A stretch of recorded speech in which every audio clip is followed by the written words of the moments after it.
Hey there and welcome. My name is Pete and in this video I will show you 5 ways to make money in The Sims 3 without the use of any skills whatsoever. That means that the methods in this video do not require, nor do they increase your Sims experience in any skills. 2 of them require a trade however, but I'll explain that as we go along. This is all based upon The Sims 3 base game, the various add-ons add a few more ways that I will not get into at this point. So let's get started with number 1, trash cans and dumpsters. Every house in The Sims 3 has a trash can somewhere outside, and if someone lives in the house, you can click on it and select a rummage.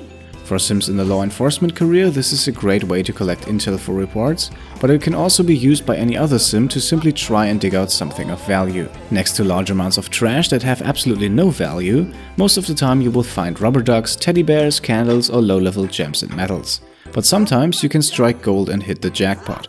In my completionist playthrough of the game, which you can find a link to in the description below, I recently found a pair of SimLife goggles in one of my neighbor's trash cans. They are stupidly expensive and I sold them for 7,600 simoleons, which can finance a small starter home.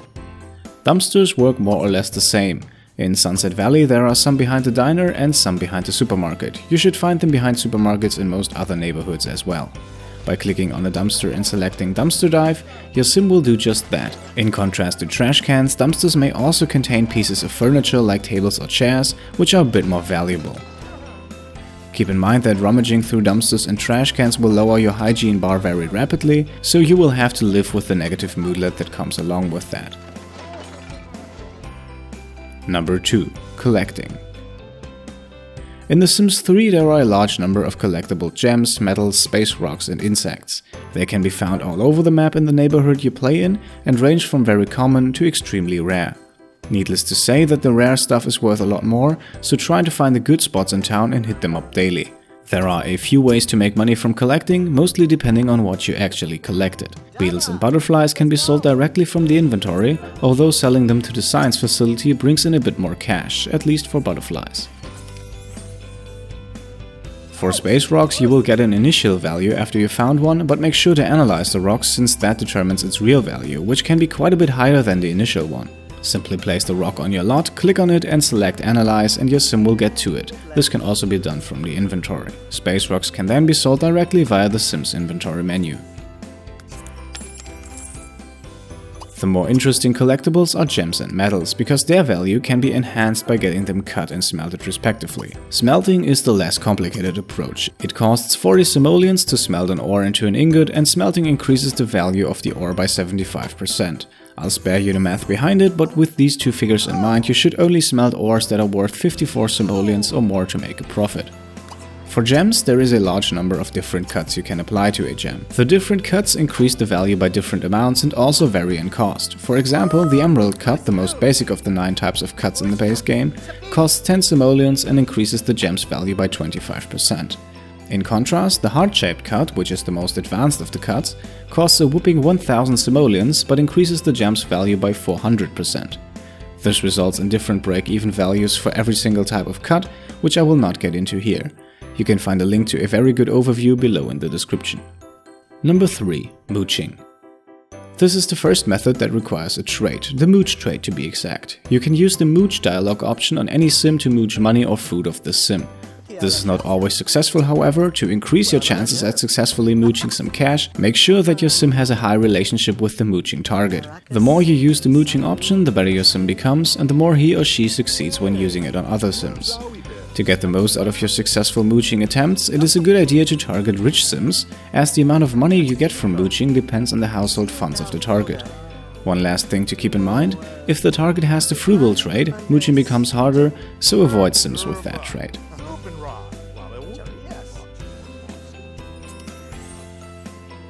Number 4. Investing in real estate. In The Sims 3 you have the option to become a partner or owner of many community buildings, such as restaurants and supermarkets, but even hospitals and entire stadiums. To get started with investing, simply click on one of these buildings and select either become a partner or buy out property, to either become a partner or owner. It is necessary to become a partner first before being able to buy out a property. The initial payment you have to make for this is quite high, but you are able to collect money from the property on a weekly basis, so it is only a matter of time before the investment breaks even and you make a profit. This ranges between 9 and 13 weeks for the community buildings in Sunset Valley, so investing early can be a great way to spice up that retirement money.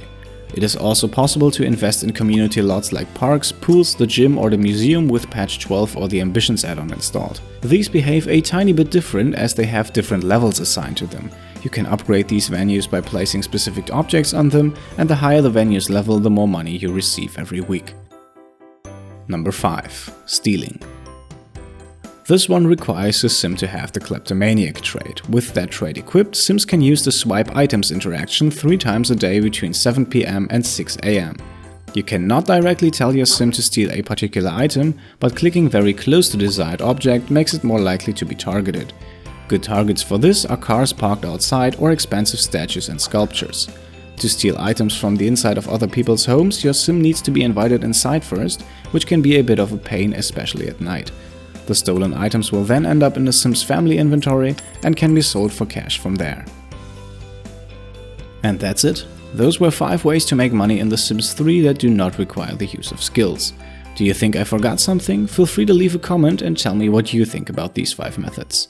Also check out my completionist playthrough of The Sims 3, where I try to fully beat the entire game. All careers, all skills, all lifetime wishes, and many more. Simply click the video on screen to get to the playlist, starting with the very first episode. And now all that I have left to say is thanks for watching, and I'll see you next time. Cheers!